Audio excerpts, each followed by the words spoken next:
मेरा एक चहेता स्टॉक और जो काफी सक्सेसफुल आइडिया रही थी, फीएम इंडस्ट्रीज वो दिया था। और आज एक वैसा ही इसी क्रम में मैंने एक डेटामैटिक्स ग्लोबल, जो कि कई बार स्टॉक को दिया हुआ है फेस्टिव पिक्स के तौर पे बोल लीजिए या जेम्स के तौर पे, SPL mid cap, Ganesh Chaturthi, सब में, और गजब के रिजल्ट्स मतलब बने हैं। रिजल्ट्स का मतलब कि गजब के नंबर्स भी आए और गजब के अपने रिटर्न्स भी बने हैं। तो सारी चीजों को देखते हुए मुझे डेटामेटिक्स बहुत बढ़िया लगता है। इनफैक्ट आज करेक्टेड जरूर है और ऊपर के लेवल से स्टॉक करेक्ट हुआ और फिर से बाउंस बैक देना शुरू किया।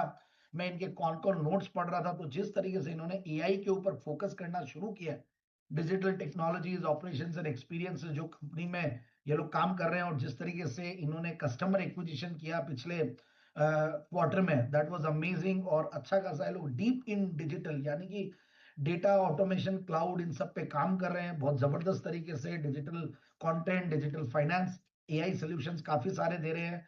करीब 65 से ज्यादा के एआई प्रोजेक्ट्स इन्होंने पिछले इन दिनों में किया है। 15 मिलियन प्लस बैलेंस शीट के पेजेस एनुअली प्रोसेस कर रहे हैं। सो ओवरऑल काफी सारे इनके जो प्रोडक्ट्स है वो भी काफी पॉपुलर है। In fact true bot, true cap, true AI, true BI, फिनाटो, ये सारी कंपनियां बहुत बढ़िया मतलब प्रोडक्ट्स काम कर रहे हैं, और जो नंबर्स में बहुत ही बेहतरीन तरीके से दिख रहे हैं, that was the best part. और कंपनी काफी बड़े बड़े क्लाइंट्स भी एक्वायर किए अभी, और काफी बड़ी डील विंस के बाद हमने देखा कि नंबर्स में देखिए आप मतलब करीब जो क्वार्टरली रिजल्ट्स है ये बहुत ही बेहतरीन थे। इस बार जून के क्वार्टर के रिजल्ट 44 करोड़ के पैट के सामने 45 करोड़ का पैट था। दिसंबर, मार्च और जून चारों ही क्वार्टर बहुत बढ़िया गए। हाईएस्ट एवर टीटीएम बिजनेस में प्रॉफिट्स में बैठी है, हाईएस्ट एवर टीटीएम बिजनेस पे टॉप लाइन पे बैठी हुई है। Strong promoter background.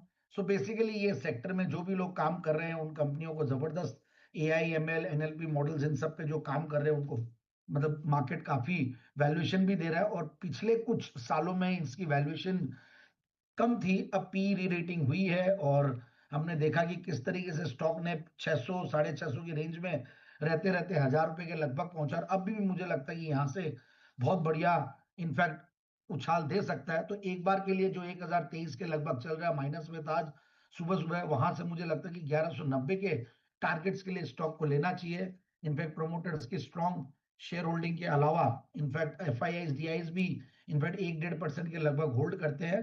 So overall मुझे लगता है कि स्टॉक को बिल्कुल इन लेवल्स पे लिया जा सकता है, और 1190 के टारगेट्स के लिए। ऑलराइट, 1190 तक का टारगेट बनता हुआ दिखाई दे रहा है। रखें नजर डेटामैटिक्स पे, आ रहा है जेंस आपको पसंद।